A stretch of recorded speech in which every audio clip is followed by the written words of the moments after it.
Legends speak of dolls that are more than just toys. Objects that can harbor spirits, curses, and unimaginable horrors. But in Japan, there is one doll that stands above all others. A doll so infamous, so terrifying, that even today, people whisper its name with fear. This is the story of the Japanese cursed doll, and whatever you do, do not play with it. Our story begins in 1918 in the snowy town of Hokkaido, Japan. A 17-year-old boy named Eikichi Suzuki bought a doll for his younger sister, Okiku.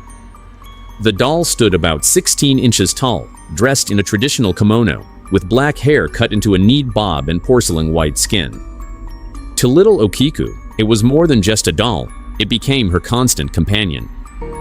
But tragedy struck. Within a year, Okiku fell gravely ill and died at only 3 years old. Stricken with grief, her family placed the beloved doll on the household altar in memory of their little girl. That's when the strange occurrences began. The first signs. At first, the Suzuki family noticed small things. The doll's eyes seemed different. What was once a glassy, lifeless stare began to look strangely human. Then came the hair. Slowly, impossibly, the doll's jet black hair began to grow. The family trimmed it, thinking their eyes were deceiving them. But every time, the hair grew back, sometimes longer, sometimes uneven, as if it had a mind of its own.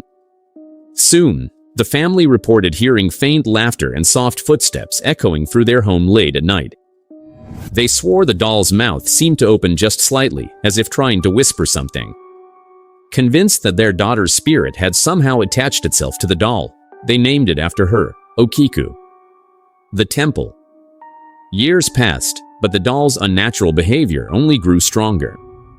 The family, terrified yet unwilling to destroy it, decided to entrust the doll to Manenji Temple in Hokkaido, where it remains to this day.